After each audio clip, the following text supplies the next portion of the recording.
Sounds crazy, but Kobe spoke this. He spoke this. He used to say all the time, I want to die young. And Really? I thought he was he used to say, I want to die young.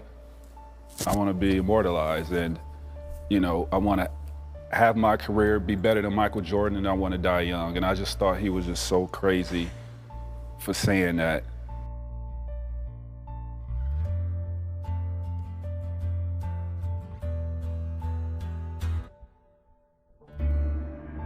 And I just thought he was just so crazy for saying that.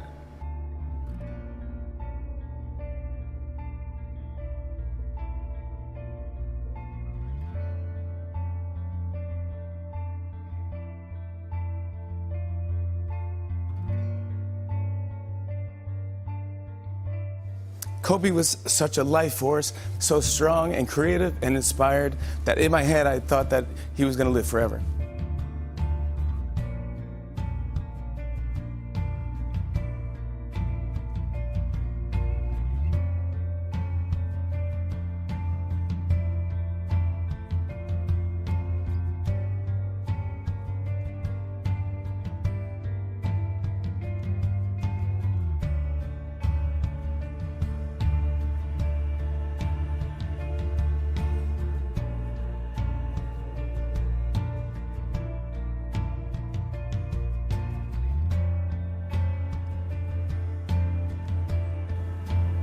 Is it just me?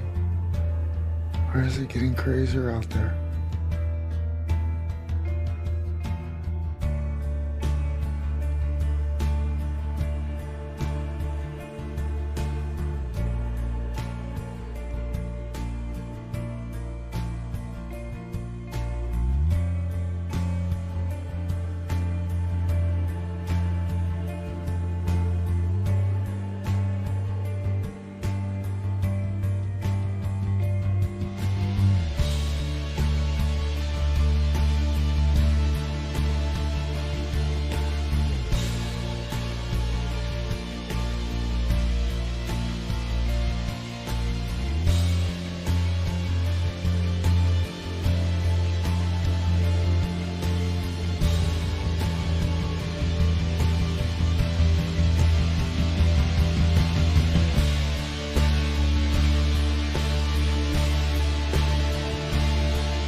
Welcome everyone, Eternal Life fans.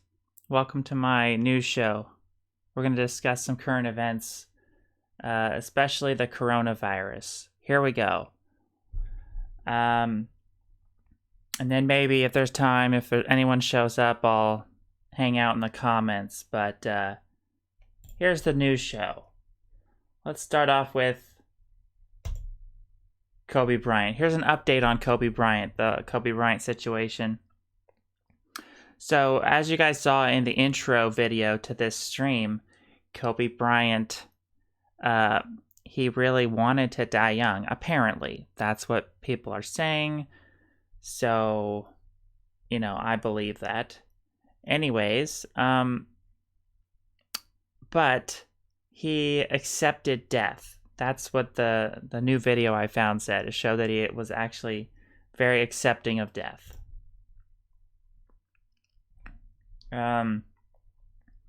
So this is the video. This is the portion of the video I need to show you guys. Should retire. What's your relationship with death? It's a comfortable one. It's an understanding. You can't have life without death. Can't have life without the dark, right? So it's an acceptance of that. So you see right there, he totally accepts death. So that's pretty crazy, right? I mean, why would you accept death? He clearly has a weird attitude about that. I mean, a lot of people say they accept death, but I've always found that to be pretty strange. Why would you accept it? Maybe he's been kind of conditioned and brainwashed by the society he grew up in to think death is normal, and so therefore he accepted it.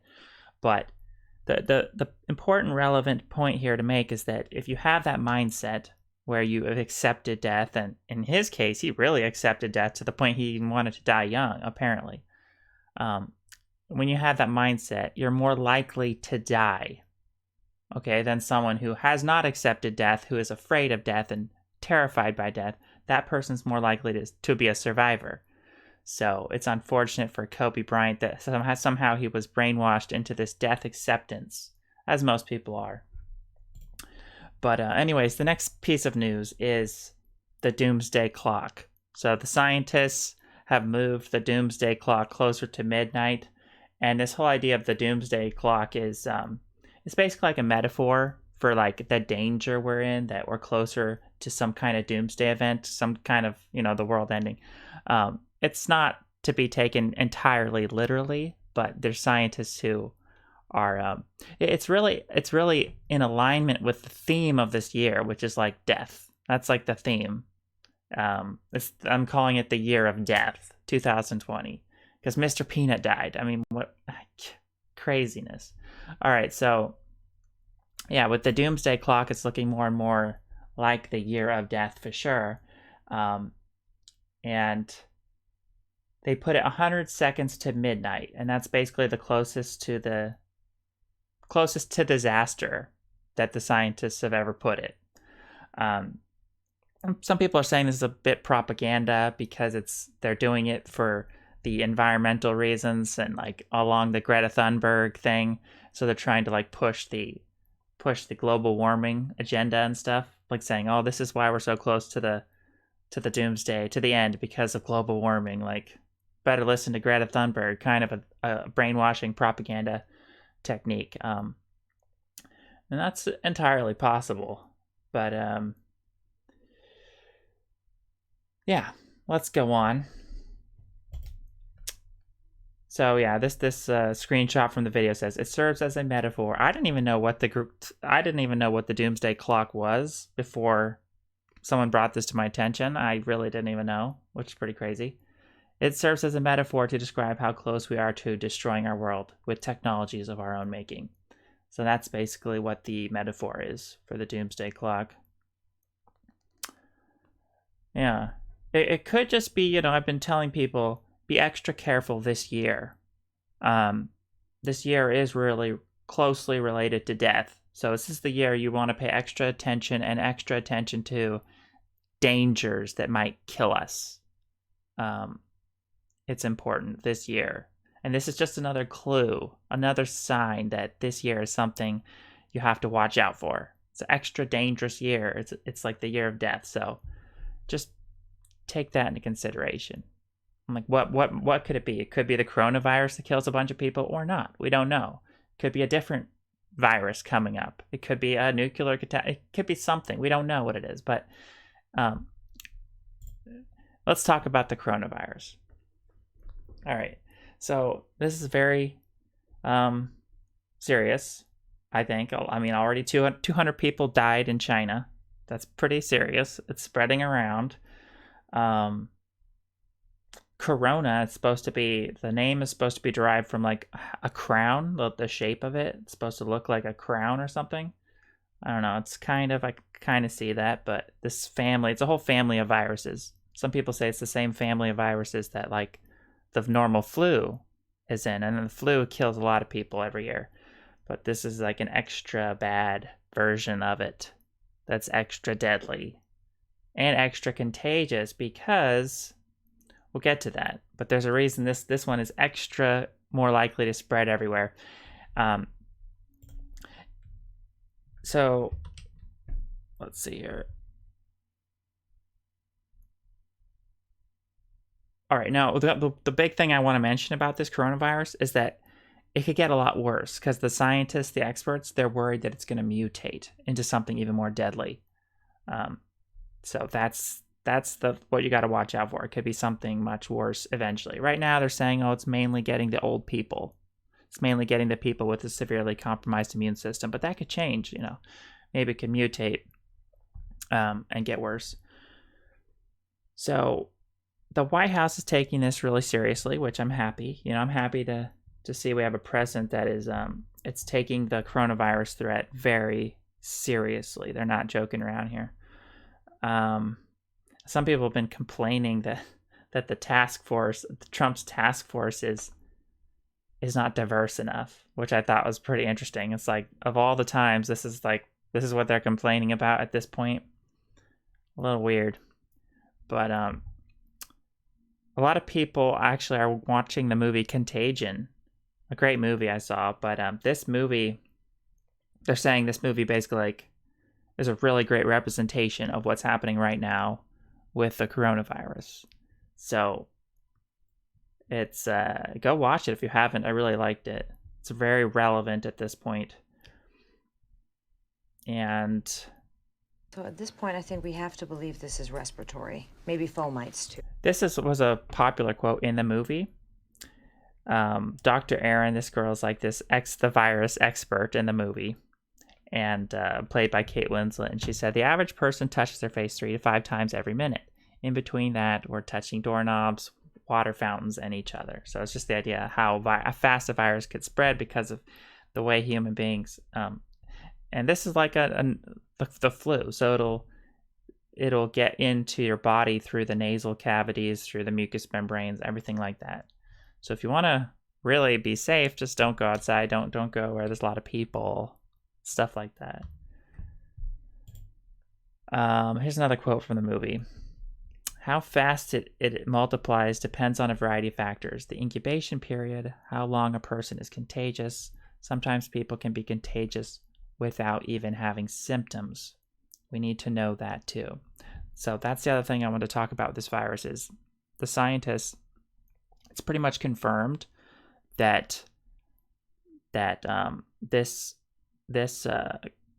flu, the coronavirus, can be contagious and people aren't showing symptoms. So some can be, and they can be spreading it around for 2 weeks. It looks like they're healthy, but they're not even showing symptoms of the virus. So this is why it can spread really quickly, and it is spreading quickly because, you know, you shake someone's hand or whatever, they look healthy, you're not worried about it, but they actually gave you the coronavirus. And it can even be like transmitted through like an STD, right? So a lot to think about here in trying to stay safe. So the article we just read, now this is what confirms that idea. In the article it says, officials have confirmed nearly 9,700 cases of the coronavirus in China, linked to more than 200 deaths. The virus also has spread to 23 other countries, including 6 cases in the United States. And scientists have identified 12 individuals around the globe who have contracted the virus but did not travel to China. So it's not a super big issue right now in the US, but that could change, okay? So just be careful. Better safe than sorry. We'll get to that. So public health officials said that they have confirmed that the virus can be spread by people who do not show symptoms. That's the important point. So be careful. People are spreading it. What else? So this was something interesting I found on Twitter. I found this on Instagram, actually. It was a screenshot somebody took of a Twitter post. So that was really interesting. That the logo, there's a logo for a Chinese corporation, right? And it looks just like the Umbrella Corporation's logo.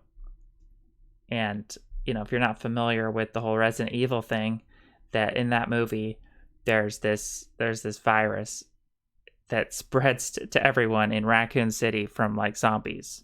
So it's just an interesting coincidence where like life is imitating art. I thought that was pretty interesting. So this was a video showing the actual market in Wuhan, China, where the virus supposedly originated from. And here we go. I'll show you some scenes. I guess everyone's saying that it started from bats, like people eating bats, but these people are eating all kinds of weird things. Look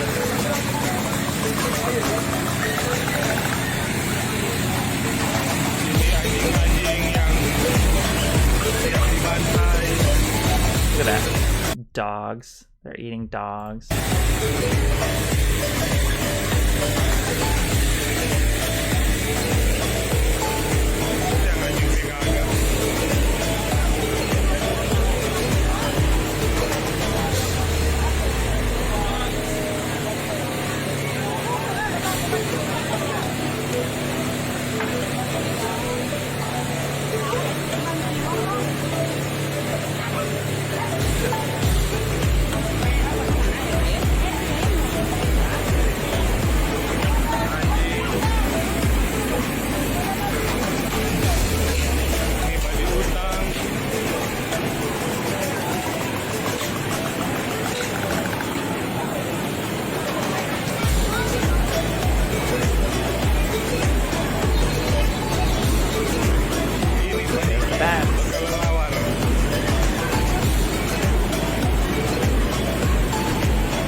There's the bats. Look at that. Bat shish kebabs. Look at this craziness, right?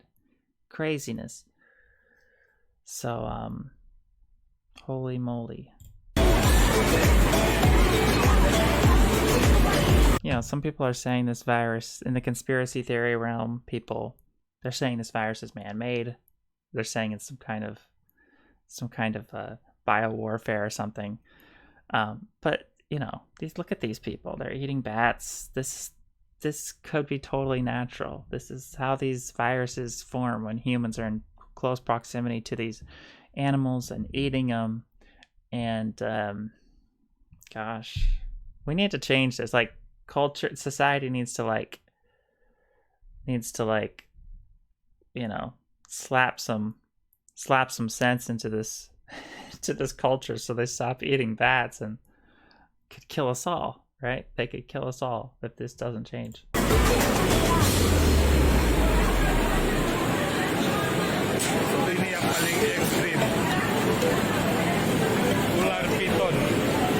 Snakes. Ooh, we have some news about snakes and Billie Eilish. We'll get to that. That's going to be exciting.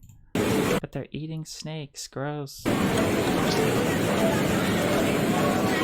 I mean, it's all cultural, right? To them, they would say, any meat, it's all kind of the same in a lot of cultures' eyes. They don't see a difference, really. It's like, well, if you can eat beef, why not just eat a snake or whatever?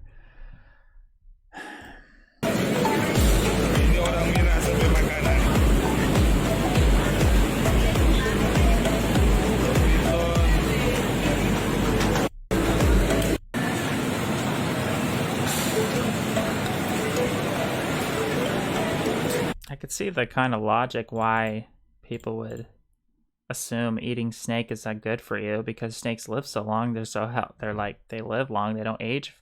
So they might assume naturally, oh, if I don't want to age, maybe I should be eating snakes. It's like logic to it. But probably not a good idea.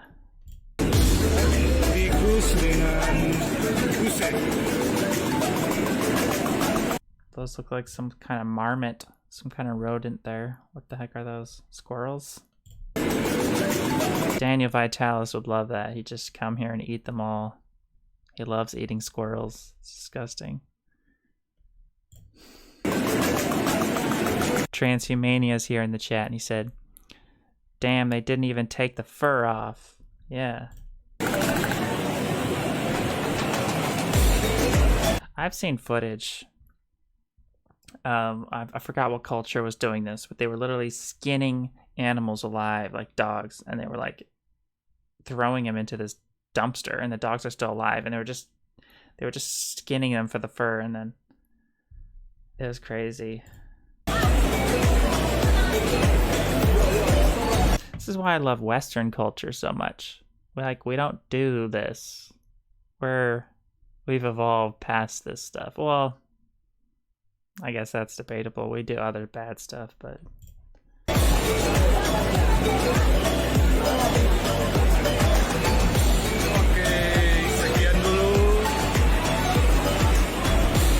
all right, enough of this. I want to tell you guys some practical advice, seriously, on how to my nose is itchy, you guys. My nose is itchy for some reason. Let's hope I don't have the coronavirus. I want to give you guys some practical advice for actually how to protect yourself and how to enhance your immune system. I've already made a video that's very applicable to the coronavirus. It's called How to Survive the Plague. I put the link in the description of this video if you want to watch it. I would highly recommend you watch it because it's literally a lot of my advice in that video would be directly applicable to how to survive the coronavirus and how to enhance your immune system so you don't die of it. Now, I put NAC here on the screen. That's probably the most important thing you should be doing. Like if I had to pick one thing, it would be NAC to enhance your immune system. It's a lifesaver, literally. Like this, the text on the bottle of this supplement totally underplays it. It's like it's way more powerful than they even know. Okay, NAC is extremely powerful for the immune system. I also put silver there. That would probably be my number 2 for the immune system. Like get a colloidal silver generator. They're cheap. You can also, get a nebulizer and breathe in silver, inhale silver into your lungs. It'll get it deeper into your bloodstream if you do that. So it's just a better. My nose is so itchy. I don't know why that is, but yeah. So get yourself a colloidal silver nebulizer. Get yourself some NAC. In the video, How to Survive the Plague, I made like a generalized antiviral program, but it was very comprehensive. But there's a lot of things you could do more than just this. Like cat's claw would be like probably if I had to put a third. Cat's claw, the herb cat's claw is extremely important. Very good antiviral herb. You want to have a lot of that. But that's it. Just go watch the full video. Also, I would say medicinal mushrooms. I was posting. Now, you might not think, okay, you might think, oh, you guys, like, you might think, oh, this is not a big deal, this coronavirus. Like, people are overhyping this. A lot of people are saying, oh, this is being overhyped. It's being over-dramatized. It's not going to kill us all. Yes, okay, I get the logic. In America, it's not a big deal yet. But it's always about preparing for the worst-case scenario, right? We got to be better safe than sorry because look at the past, how there's been huge viral epidemics that killed lots of people. We had the bird flu, the Spanish flu killed like 50 million people in America. I know we're more evolved now and better sanitization and it's less likely that something that extreme would happen again, but you never know. Okay. Plus these viruses could be mutating and turning into something we've never seen before. I was raised to be a survivalist prepper. I thank my parents for that. That's partly why I am the way I am. And I'm very survival oriented in my thought process. It was even better safe than sorry. This idea of better safe than sorry, it's been ingrained in me. I even made it one of my eternal life lessons. I had 13 eternal life lessons and this was number 11. It says always prepare yourself for the worst case scenario. You know, people like to just think about the best case scenarios. They like to be optimistic and everything, but there's an importance in preparing for the worst case scenario. Always assume the worst case scenario might be true and live according to that possibility. So regardless of what you might believe about the coronavirus, let's think of the worst case scenario. What could it be? What could it turn into in just a month?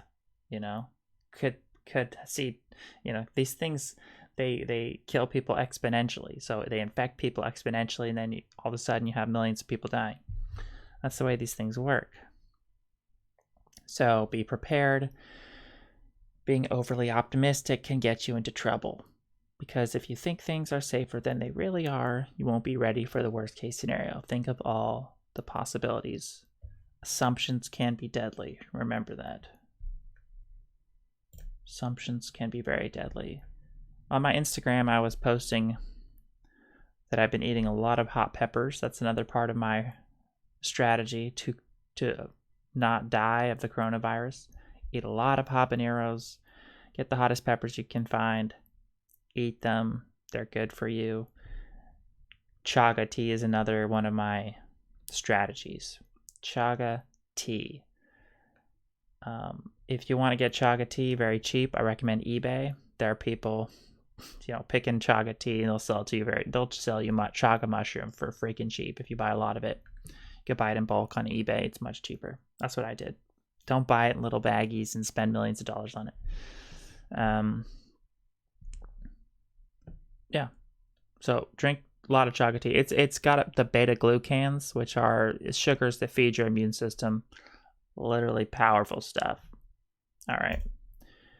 And then peanut butter, of course. Now, a lot of people don't think of peanut butter as being like an immune system food, but it actually is. It builds your immune system. It has, what does it have? I'll show you. It has zinc. This was from a website. Okay, it says, ward off this year's case of the sniffles by spreading your morning toast with peanut butter. Its high levels of zinc and vitamin B6 support your body's immune system. All right, this is no joke.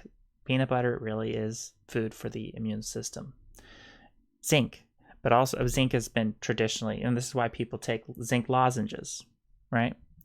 Zinc lozenges.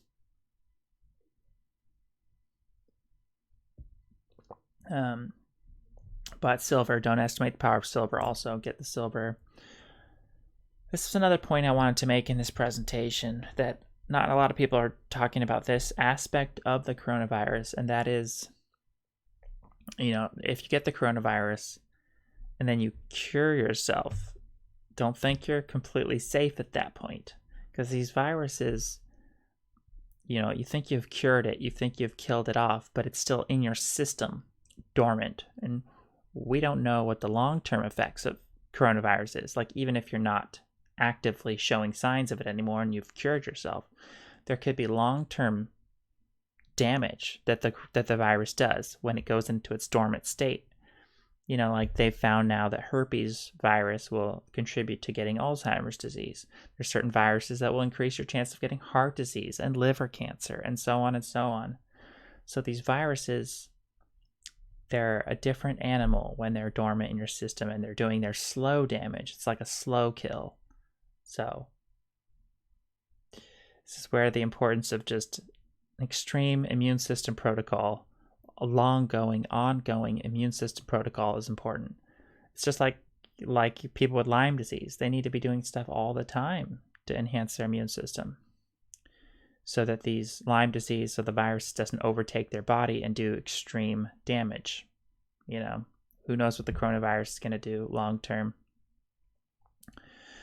It's likely to contribute to cancer, because that's what the main thing that these viruses do. They'll be like the starting cause of cancer. They'll trigger the cancer to grow. Cancer is like a reaction to a lot of these viruses. That's why STDs correlate with cancer risk. You get an STD, it's viral, but then you get cancer years later. So something people aren't really thinking about.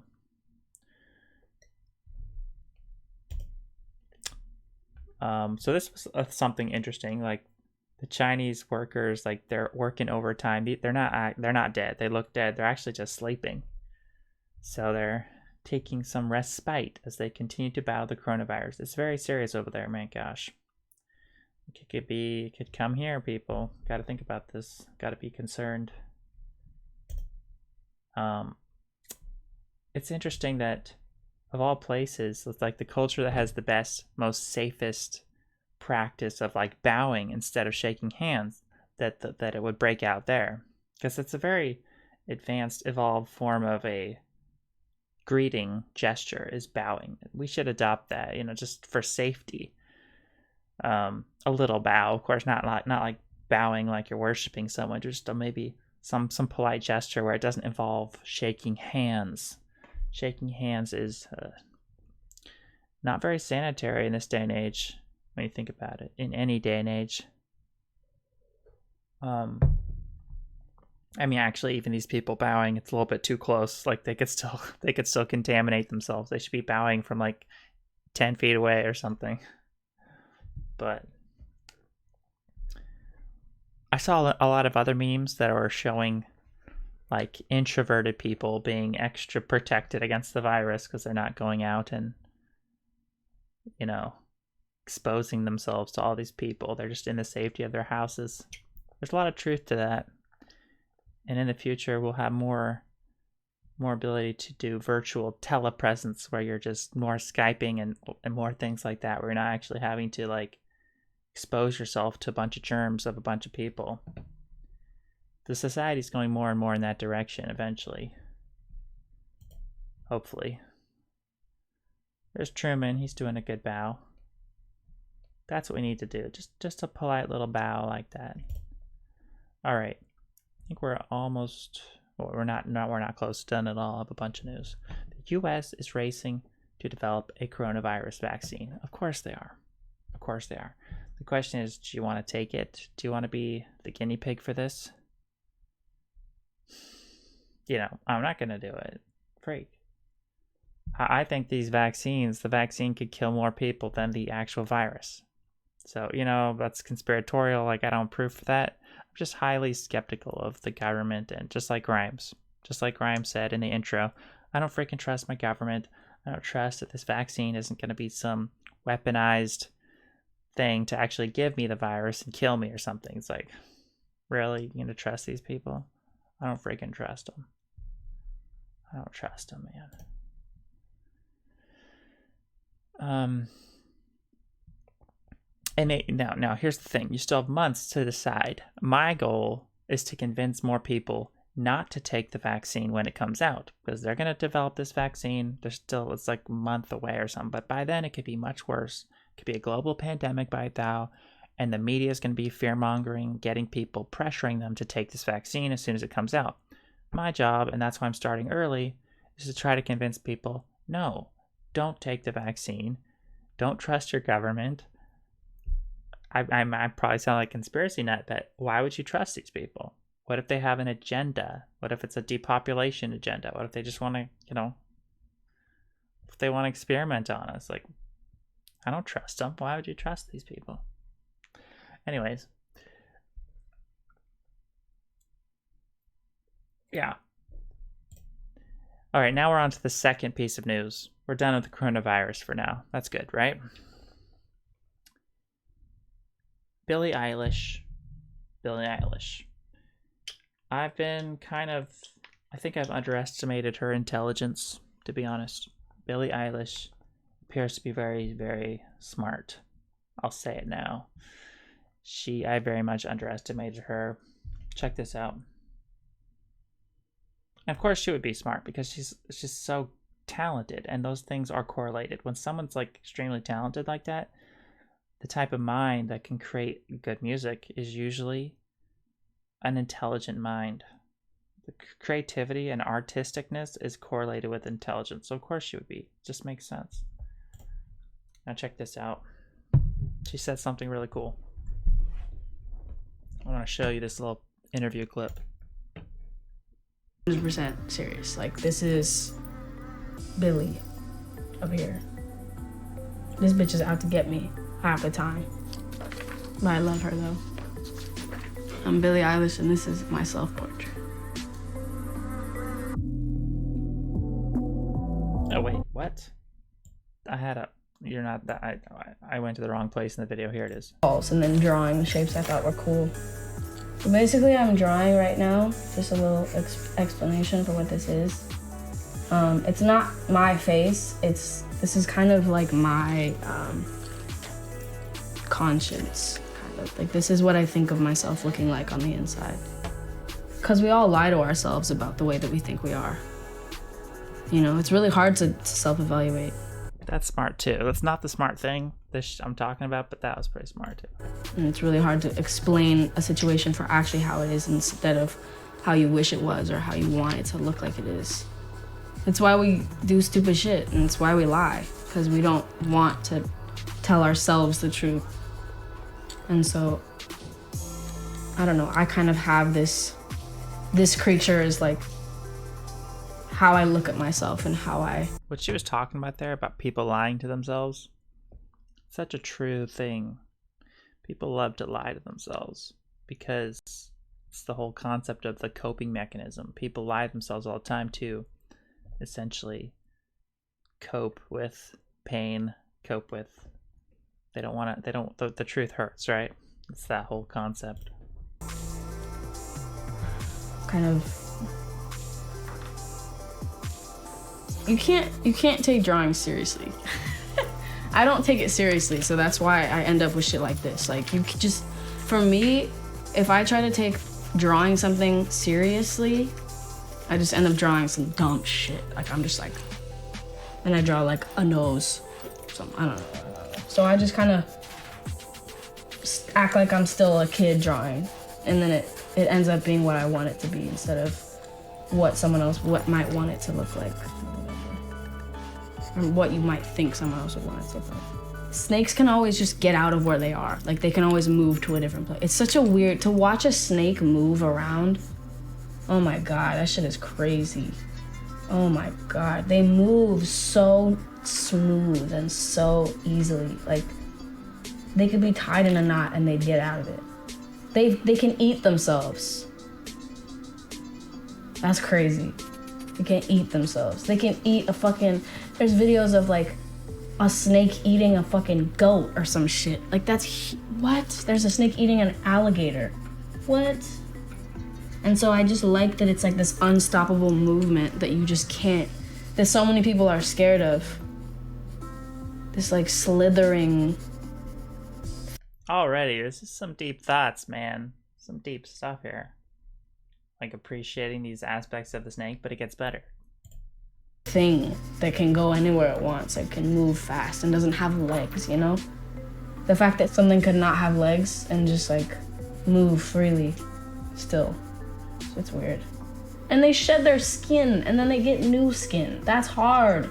That's hard. Don't you wish we could do that? Because snakes never like get old. They don't ever get physically like old. I wish we could do that shit. Done. Did you hear that? Did you hear that? This is what she said. Snakes never get old. They don't get physically old. I wish we could do that shit. So right there, she's basically admitting she wants to cure aging. She's a freaking Eternal Life fan. Of course, it makes sense. I bet if we could like have the power to live forever and be young forever, she'd be the first on the list. Of course, she'd want to sign up for that. So anyways, I think I totally misjudged her in the past. I'm not saying she's like the perfect ideal role model by any means. I'm sure she has some issues or whatever, but like she's smart. She's a smart person. Clearly. So I give her much props for this, and I think my opinions are changing now. Anyways, let's go on to Morbius. What do you guys think of Billie Eilish? So you guys are a fan of her music, at least? I mean, if you can't be you're a fan of her, if you're not a fan of her philosophy, don't you think her music is freaking good? I mean, listen to a lot of her songs. You don't hear something like that a lot. That's so popular. Sure, her music is very I don't know. She's just got a beautiful voice, really. Morbius. All right. So how how interesting the vampire movies coming out with the bats.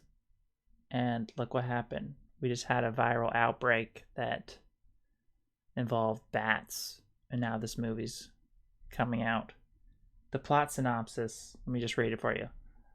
A biochemist, Michael Morbius, tries to cure himself of a rare blood disease, but he inadvertently infects himself with a form of vampirism instead. So he's freaking trying to cure himself. He's trying to do what we're trying to do. We're trying to cure ourselves of the disease of aging, and we'll stop at no end. We'll, you know, there's no limit, right? We'll do whatever we have to cure aging and live forever. And here he is, and in his quest to cure his disease that's killing him, he freaking becomes a vampire. But I always look at these vampire movies as an opportunity to look for clues about eternal life. You always have. Look for clues about eternal life, because I think vampire movies are a pretty good place to look. Like if there are people in who have privileged knowledge, who have privy to special knowledge about curing aging or whatever, maybe elites or whatever, and you know, maybe they have connections with Hollywood, and they would feed clues into the movies for us, like little Easter eggs for us to get some special insight into how eternal life is done. Like maybe these people have already figured out how to cure aging, and they just want to like slip us little Easter eggs as far as how to actually do it, right? You know, I like to think beyond the surface, and If there's an answer to the disease, you'll find it. so yeah, this whole movie is really about this. It's really an eternal life fan type of obsession for survival. That's why he has this disease that's killing him, and he literally goes to the ends of the earth, some weird far place, and does some experimental bat therapy so that he doesn't die. So it's really a movie about survival and that fighting spirit of wanting to survive that I talk about so much. It's like the theme of everything, like the Eternal Life Fan Club, and you know, it's the Ex Machina motto. There's nothing more human than the will to survive. Sounds like he has that will to survive. Ironically, in pursuing that will to survive, he becomes something other than human, which it's possibly what we might have to do eventually. You know, if there's some gene therapy that then it's so advanced or whatever that at the end of it we're not even human anymore and we're something beyond that. There's no limit. That's the point. We gotta do whatever we can to not die, right?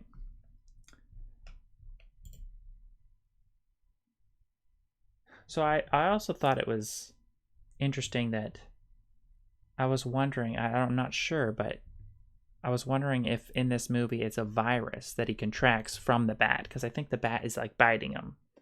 And of course, bats have a bunch of viruses. So it could be, and like rabies. There's things in nature where it's like viruses give people powers. Rabies is a good example of that. Like a dog with rabies is like ferocious, like they have powers now. They've become a super dog in a sense. So I wonder if it's something like that that's giving Morbius his powers, that there's a virus from the bat that's given his powers. And that's an interesting idea, that a virus could actually give you benefits, right? We see it in nature. There are beneficial bacterias in our colon, our microbiome. There's beneficial bacteria. There's beneficial fungus. So there could be in a theory, a hypothesis, right? There could be actually beneficial viruses that we would want to contract, right? We would want to get these viruses. They could give us superpowers. So this is the power of nature. People underestimate nature as being a very that could even have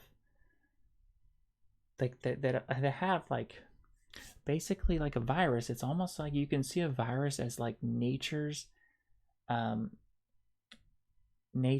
little like nanobots. Like what's the power of some of these viruses that could give us like essentially superpowers and make us transhuman, but only involving what nature already has, not even involving putting robots, but just what does nature already have to help us live forever, involving viruses, bacteria, fungus, molds, whatever, things living in our colon. There's a whole realm of possibilities there that need to be explored, basically. And this movie is hinting at that, because what's giving him his superpowers? It's not going to, it's not making himself a robot. It's not him becoming a cyborg. It's literally him finding some natural thing in nature that then gives him superpowers, right? Pretty amazing. Like something from a bat. What's that? What if we can find that thing that gives us superpowers, that cures our aging, and that it's directly related to aging, because in the myths of vampires, they don't die of aging. They have eternal youth. So the point is, what if there's something in nature that could give us eternal youth, such as a virus, whatever? There's no limits to what we would need to potentially explore. All right. This is like the infancy of this type of thought. It needs to go much deeper, right? There could be. I need to have a whole think tank. I was talking to Transhumania about having a think tank about eternal life. We need to have a think tank specifically on this idea. It's like, what little weird things in nature are being totally overlooked that might extend our life? All right. Actually, there's even parasites that do beneficial things. So it makes sense that there are beneficial viruses, because people think of parasites as being only negative, but there's actually parasites that people consume. They eat the eggs of these parasites, and they go into the colon, and they cure people of all kinds of diseases. Okay? So it would make sense perfectly that there's actually viruses we would want to contract. And even thinking like of a zombie. What's a zombie? They get a virus, and it's like they become almost immortal. It's the same principle. And a vampires could be caused by the virus. So it's like viruses could be something we need to explore for actually something a positive that could actually save us, right?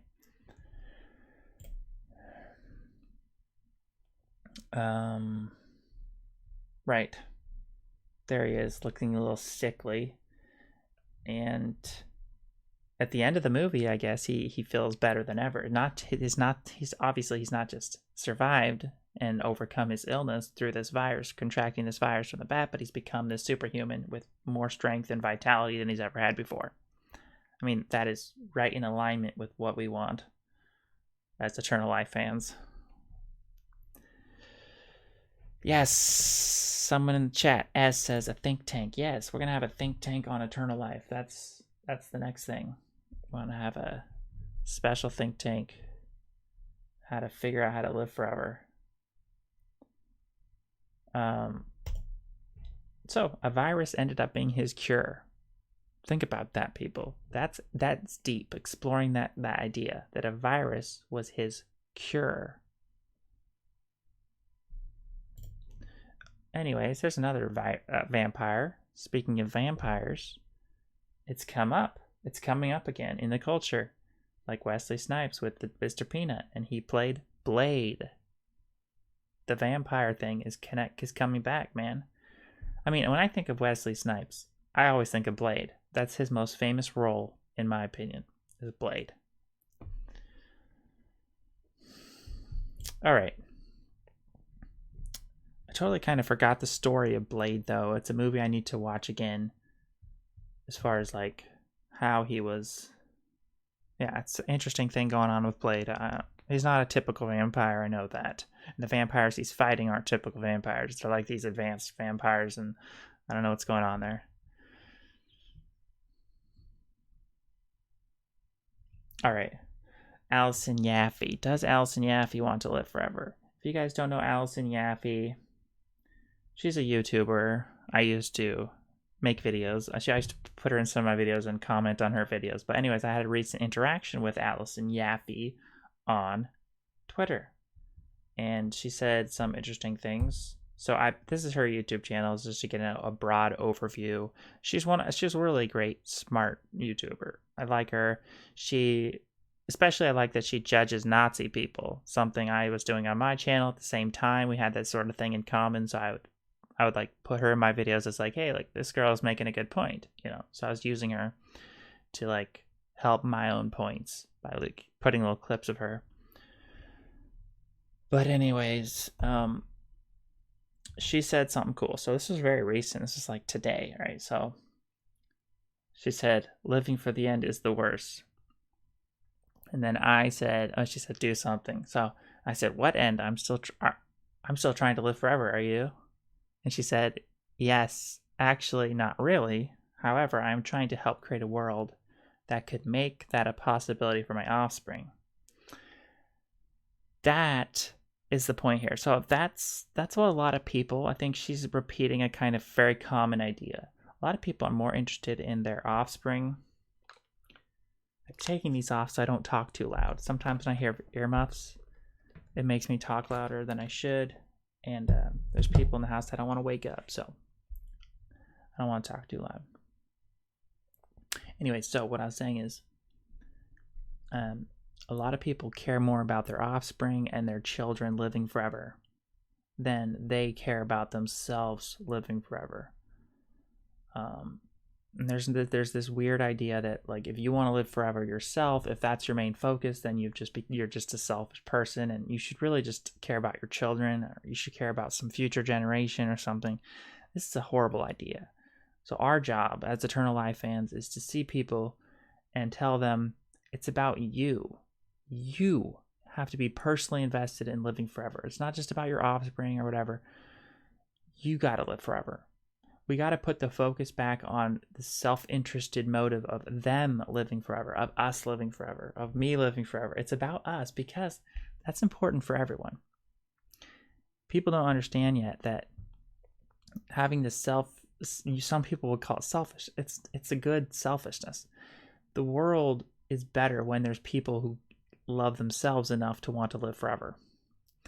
And that ultimately makes that self-love of wanting yourself to live forever, that creates the safest, most moral people, I believe.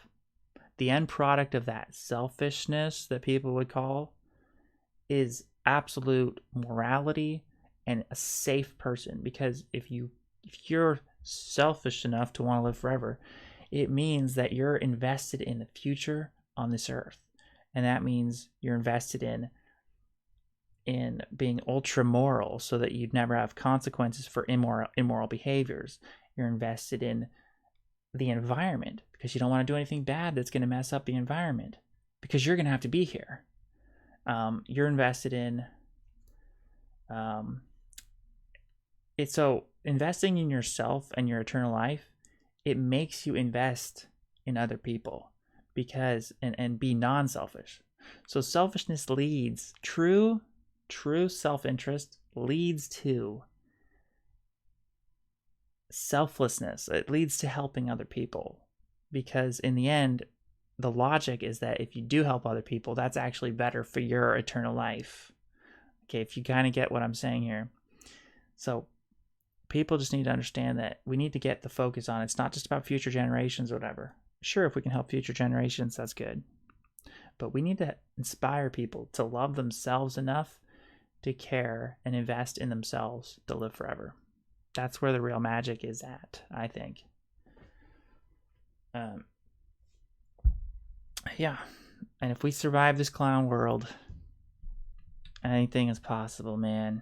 The future is going to be incredible. I believe in the future we're going to be able to basically live the life of our dreams. The dreams that we've always had. We've always wanted to be certain people. We've wanted to, live our dreams, and it's too much to do in 100 years or even in 200 years. Like we need eternity to do it, patience. But if you live forever, Like, I made this meme with Leonardo DiCaprio and Keanu Reeves where they're happy walking in a field, and the meme said,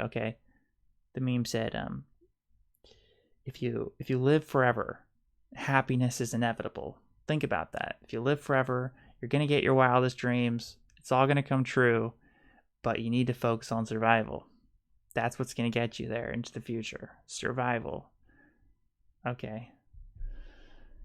And yeah, this idea that your children, if you want to have children and help them live forever, great. But don't let that take away from your own eternal life at any cost. You got to put your eternal life first. But I'm glad she liked this reply. Okay, she liked the reply, so that shows Allison Yaffe is potentially open-minded to the possibility of her living forever. That's what I wanted to get. I want her to understand that it's about her. Love yourself. You can live forever. You should live forever. Anyways, let's talk about the new important video that Dr. Rhonda Patrick made about NAD. All right, this was amazing. Now, if you don't know who Dr. Rhonda Patrick is, she's one of my main inspirations with health and everything she's doing, and the deep science she's getting into with her YouTube channel. It's impressive. But if you don't know who she is, this is her Instagram. Okay, she says she's an expert on nutrition, health, brain. That's especially what I'm interested in. Brain health, cancer, and aging, of course. So she's big time. Someone you want to pay attention to. She's like the angel of nutrition. Okay, that's why. Hence the wings, the halo. She's the angel of nutrition, man. She has spoken. She has spoken, and we have to listen. Here's what she said. So, obviously, we're not going to go through the video. I'm actually going to... Actually, there was a lot to digest in this video, and I actually want to rewatch the entire thing and give more commentary on it. It'd be interesting to hear Transhumania's commentary on this, too. He's still in the chat. But this was a video everyone needs to watch. Everyone needs to watch this video because she just got deep into it, way more deeper into the science of NAD than I've ever seen before. So this is what you got to look into. She also got into like how natural things can increase our NAD levels, such as exercise, such as fasting, intermittent fasting. So, but she approached the topic of NAD with a very cautious mindset. So I think her conclusion is she's not even, I read her in the comments, what she was saying in the comments, she's not even taking NAD precursors. So she's not taking NMN. She has reasons for that, but something we need to explore in the future. We need to have like a panel, think tank, like should we be taking NMN supplements? What's the best way to raise our NAD levels? Like, let's get to it. Let's get deep into the science of it. Ideally, we'd have her in our panel. If somebody wants to hook that up, let's get Rhonda Patrick in our little think tank. Like, what do we need to do with this? But anyways, NAD, it's an important topic. I put the link for her video in the description. Go check it out. Go watch the full thing. All right, so while I'm at it, I guess I'll promote the video I made of Dr. Rhonda Patrick. You guys should check that out if you haven't watched it. It was pretty cool. It's pretty comprehensive. It's like a 25-minute video. The link is also in the description. Go watch that. But one cool thing about Dr. Rhonda Patrick, okay, she even mentioned that there could be health benefits to the mold that grow in peanut butter. That's literally what she was saying. In an episode of Joe Rogan, Dr. Rhonda Patrick was saying that there could be a hormetic benefit to the molds growing on peanuts. Not kidding, not joking, that's for real. This is what I'm talking about with like nature and the power of nature. People are completely underestimating and underexploring the potential of just natural solutions in nature to extend our life and help us live forever. But watch that video. I'm almost done with this presentation now. I just have a little bit more news about Taylor Swift. today was the day that Taylor Swift's documentary came out on Netflix. So I'll be watching that very shortly, probably right after this stream. I'm going to take a look at that. Taylor Swift's someone we need to keep our eye on. I think that she could have maybe special knowledge about stuff, and we need to see what she's saying.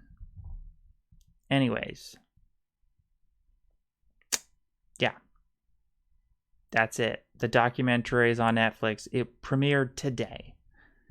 So I also need to watch the Grammys. I'm a little bit behind on that. So if this was the latest movie Taylor Swift was in, Cats, very special, very, very special movie. Cannot state that enough. It was a very important movie, I think, to watch. And the idea of that movie is that these cats are competing for a new life.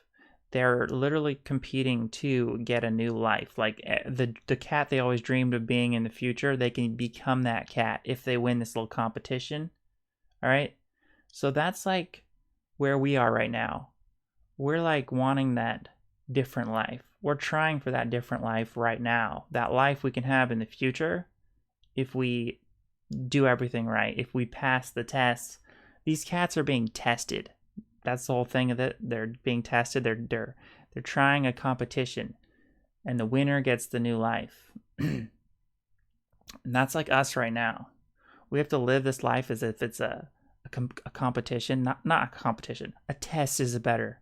It's a test, and that everything you're doing is being watched. You know, and you're trying to pass this test. You got to think of everything in culture, in society, as being a test. It's a very important mindset. It'll change your whole life and the way you live and the way you see things. It's important, I think, to tweak your mindset, to view things as if it's a test. Because it changes things if you do that. It's really a powerful mindset. Because if you view things as being a test, you're more likely going to try to be careful and cautious, right? It's just like in the kids in the Willy Wonka chocolate factory, right? They weren't careful because they didn't think that they were being tested, right? But if you think you're being tested, you'll be on better behavior and you'll try harder to pass the test. So it's just like, it's a very smart mindset, I think, that people should have.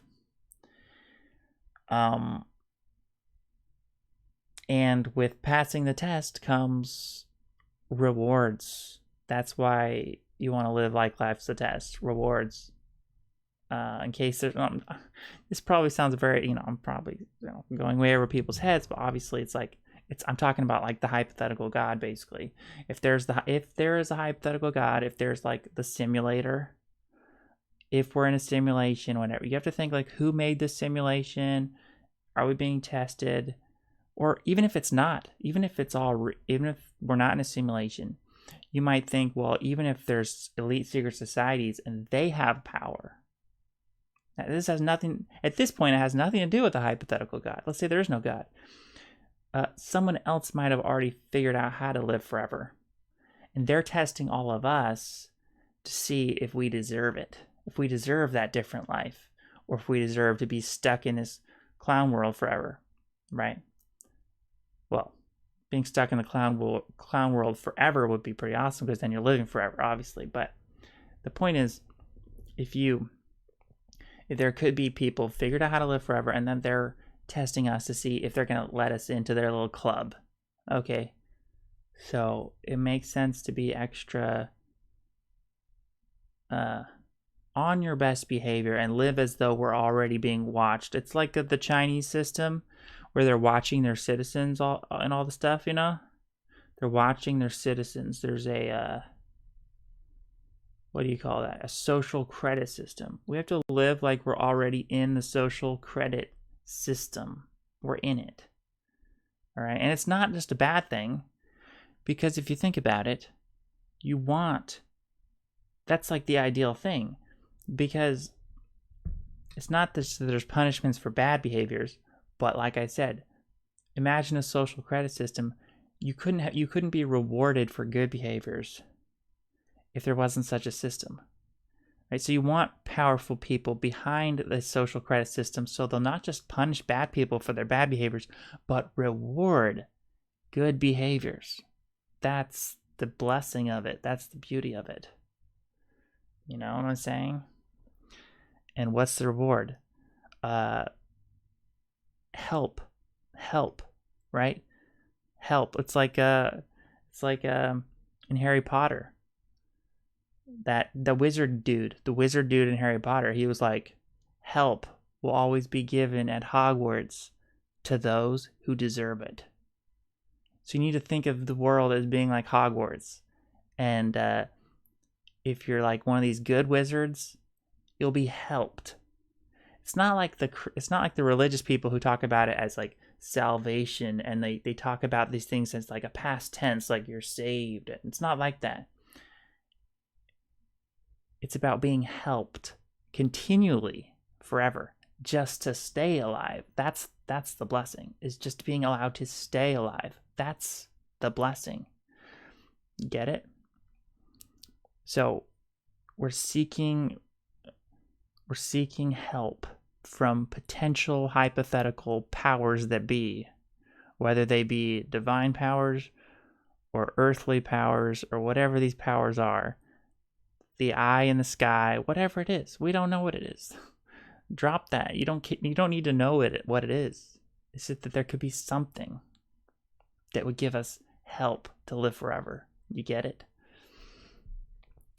I think that's really the smart perspective and the way to live life if you're smart. Right. And right now, we're trying to just survive the year of death. I think this is the year of death, so, be careful. It's the year of death. Be extra careful. That's the point. We're always being careful, but extra careful this year. The clues and the signs are pointing to that, I believe. Anyways, I hope some of that made sense. I will read your comments a little bit, and then I will just go off and watch this Taylor Swift documentary. All right, here we go. Let me switch views here. All right. The clock just stroked 12, 7 minutes ago. So what do we got?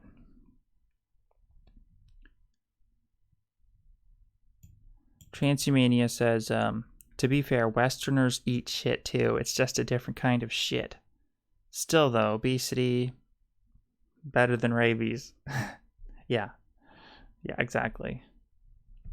What we need is that super rabies that's actually good and doesn't kill you and helps you live forever. Let's get the super rabies going on, you know what I mean? That rabies virus that turns you into a vampire. That's what we need. Let's get that. What if there already is such a thing? There already might be a secret society of elites who are infected with the virus, and they'll only infect the people who prove their worthiness or something. So, let's see. Transhumania says the Chinese will probably be forced to take it. I'm affect their social credit score. Oh, you know what I wanted to do? I wanted to test a system to, this would be the perfect time to test it. Apparently I can create highlights of a live stream live while I'm doing it. I'm going to test this. I'm going to click this button right here. Oh, wait. What's going on here? This is weird. Not what I thought it would be. Not working. I don't think. Too complicated. Sorry. Anyway, I thought I'd test that system. Yeah, there's a little button that says create highlight video. I don't even know what to do there. Anyways, sorry about that. Let's go on to what you guys are saying. I feel bad for Billie Eilish. Once she turned 18, Hollywood is going to slap some skanky clothes on her and force her to be a thought. Oh my gosh, I hope not. I love her modesty, the way she dresses. Billie Eilish dresses very modesty. You know, it's like she's bringing modesty back, you know? She's that modern Jane Eyre, in a sense, you know? You know, Jane Eyre, dressing up very modestly, always wearing those baggy clothes. Billie Eilish, baggy clothes. I just want to show you guys what I mean. You guys know what I mean. Billie Eilish, baggy clothes. I love that. I wish more girls would dress in baggy clothes. You know, she doesn't. You know, it's nice. It's sweet. It's modest. You know, wearing a sweater. It's like tomboyish. It's cool. Why not? Why not? Why show so much skin, you know? It's like very modest. She's the modern Jane Eyre. Transhumanity says, we technically don't have vampires if you count Parabosis. Oh, we technically do have vampires if you count Parabosis startups at Silicon Valley. All these boomers got their blood bangs doing chin-ups and running laps. Right, that's what Peter Thiel's into, right? He's into the research of parabiosis, where you hook up the blood of a younger person and IV it. That's cool. I could totally see that. I could totally see that being a valid therapy. I would do it probably if it was safe, and I wouldn't want the blood of some random person. That's really gross. And maybe if I was like a clone of mine that's like sterile, you know. A sterile clone of Rowan, and I do a parabiosis with that clone, because then I wouldn't get a weird virus or any weird stuff. Stenson says, for whoever desired to save his life will lose it, but whoever loses his life for my sake will find it. I don't know what to do with that. What do you want me to do with that? That's just that just doesn't compute. You know what I mean? What am I supposed to do with that? Can't say striving to live forever is bad. Or what are you saying, man? I mean, it's such a good thing to desire to save your own life. So I don't know what to make of that quote. Alright, Transhumania just talked with Bobby. He's down with the think tank idea. Perfect. Let's do it, man. I want to do the think tank. We technically don't have vampires. Oh wait, we do have vampires. Well, vampire viruses aren't real as far as we know, so we probably shouldn't take that into evidence when considering the merit of viruses. Well, we got something close. I think mainstream, the closest thing we got to a vampire virus, I guess, in the mainstream knowledge would be something like rabies. It's vampirish. It's very vampirish, rabies, but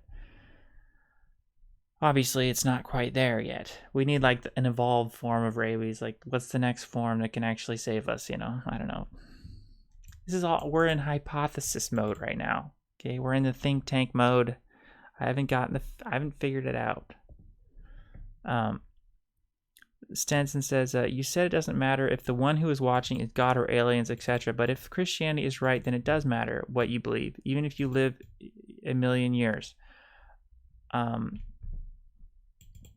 Well, of course it does matter whether it's God or aliens, because I mean, preferably it's a God, because a God is more powerful than aliens. If we're just seeded by aliens on this planet, you know, there's less likely those aliens could be powerful enough to help you. So we want the hypothetical God to be in a more powerful form. We want this God to have as much power as possible. That's just preferable, because having a more powerful God is preferable to a lesser powerful God, or something that would be like aliens. That's less preferable. Because the more power a God has, the more power a God would have to save you and help you live forever, right? So we're rooting for that powerful God. That's why I always say, like, when I look at the God of the Bible, Yahweh, that's the God I want to exist. That's the better God. That's the God. I love the character of that God. I love the personality of that God, the judgment of that God, the striving of justice that God has. Now, the only thing is I have to be agnostic about it. I don't have direct proof that God totally exists, right? So that's the only issue. I want that God to exist, but do I know for sure that God exists? No. But I think we should obey the rules of that God just in case that God exists. Of all the different gods, of all the different religions, that's the God I see as being most likely to exist of any of those like divine super gods, right? That's the one I'm rooting for, and that's the one I even think is most likely to exist. That's why I choose to obey the rules of that God. And that God's rules just align with logic. If you notice, the God of the Bible, Yahweh, the rules that God has laid out, it's like the best rules. It's like that's like logic. That's like a logical God, you know. The Lord has the power to give us eternal life, but your body will die, your soul will live on. Well, you don't even know that that's true. I mean, let's say Jesus is real. Jesus said, "He who keeps my saying will never see death." So Jesus, I mean, I always like to quote that verse because we could take Jesus very literally there. There's no reason to take him not literally. He said, if you keep his saying, you will never see death. What he might be saying there is that if you keep his saying, he'll give you help. He'll help you stay alive and not die. Like he'll give you whatever blessings is needed to stay alive, you know? Or he could even be saying, Jesus might even be saying that if you keep his sayings, that there are things in nature apart from God, just things in nature that will preserve you and help you stay alive. Like I was mentioning earlier, a virus, certain foods, certain things that might help us live forever and never die. So Jesus might be saying, like, literally, if you just do his sayings, like, you'll never die. Could be something as simple like that, as simple as that. You know, because think about it. If you disobey Jesus' sayings, ultimately you're doing, what is that? What is disobeying Jesus' sayings? It's doing immoral things. Jesus was all about morality. It was a morality test. But the thing there is that even if there was no God, let's imagine for a second that there's no God. Even in that scenario, immorality could lead to your death because doing immoral things causes people to hate themselves and to essentially have like trauma. People who do immoral things, I feel like they all have some kind of mental illness. They all have some kind of PSD, you know, because they have to live with themselves. They have to live with their own immorality, and that could end up killing them because they'll end up hating themselves and then self-destructive. They'll have that death urge, you know, and they'll end up dying, I think. So there could be things in the natural world that would end up leading to people's death if they do immoral things. So that could just be what Jesus was talking about. It doesn't even Jesus doesn't necessarily have to be connected to. He could have just been really smart, and he understood that doing immoral things leads to your death. Because there's some kind of weird, it's not even necessarily a weird system, it's just there's some kind of karmic system built into the universe. Like, it's a psychological thing. Doing bad things, people end up hating themselves, and that self-hatred leads to some kind of death urge. You know, it could be something very explainable like that. It doesn't even have to necessarily involve divine powers or anything like that. We want the divine powers to exist. I do. I mean, that is the ideal situation. I want there to be all the power in the world that the God has, you know?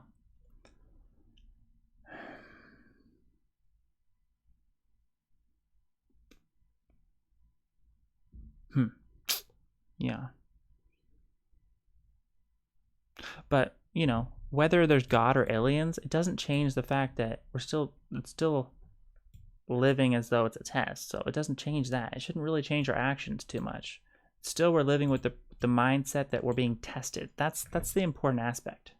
You can't lose sight of that, regardless of whether you think it's God or aliens, or, you know, even if you're an atheist, you should still live as though life is a test.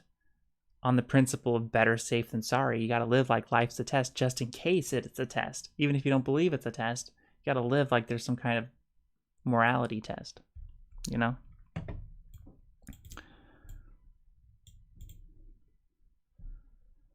Stenson said, the soul is not the canon in the original Testament. Changed my mind.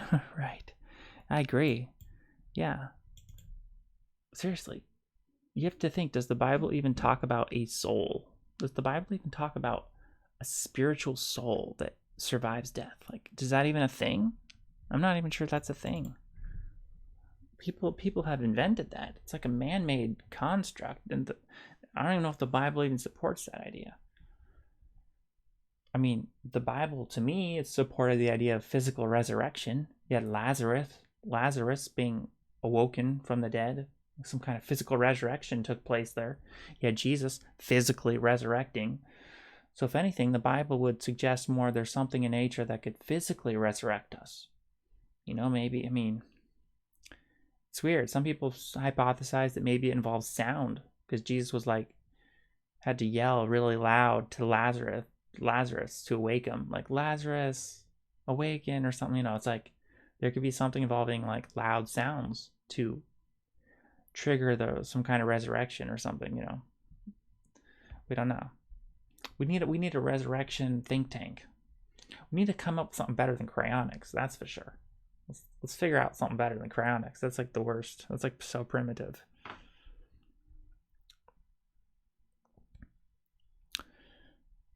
Stenson says, everybody does immoral things. Think of all the wrong you have done. What we've all done. Read the story of Adam and Eve. Once sin entered the equation, death takes place. And that's the thing that's the other problem I have with Christianity, is they act like the standard that God has is like perfection. Like God won't help you live forever unless you're absolutely perfect. No, it's not necessarily the case. We should try to be perfect because we don't know what God's standard might be. We might need to be perfect, but Christians act like all sin is equal, and if you've sinned, then you're just as guilty as a murderer or whatever. That's ridiculous. You know, it's like God might have a line that can be crossed, and we don't know where the line is, so let's just be perfect, you know? And then and then everyone should be hopeful that they haven't crossed the line. Everyone should be hopeful that they have not crossed the line. They have not completely destroyed all chances that they could pass the test. And I guess be repentant, be like, you know, be a repentant person. Be like that guy in Les Miserables, and he's like, another story must begin, and he starts off this righteous path, you know, be that type of person. But yeah.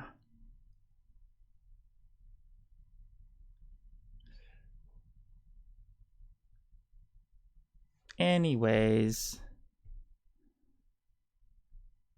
Matt's here. Says Ronan's channel needs to grow far more. I agree. All right, you guys. S is like, he doesn't get it. He's like, I don't see how rabies is associated with eternal life. No, it's just an example. I was giving the closest example, the approximation of what we have that's like a vampire virus. I'm saying there could be like a real vampire virus. It's not rabies. This is an example. It's the closest I can come up with. So I'm saying, let's put a question mark over here and say this could be maybe there's some kind of vampire virus that if something like that affected Morbius, you know, that he's got superpowers. He's this vampire, probably won't die of aging. You know, he's got freaking. What if there's something like that in nature? That's all I'm saying. I don't know. I mean, we're in brainstorming mode here. Anyways, thank you guys for showing up.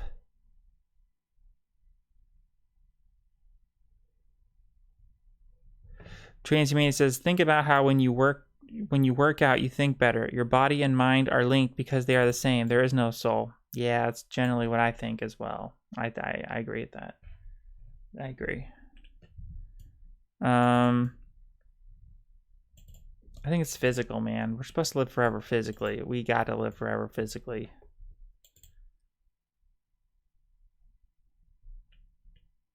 Anyways, that's it. I gotta go. Have a good night, you guys.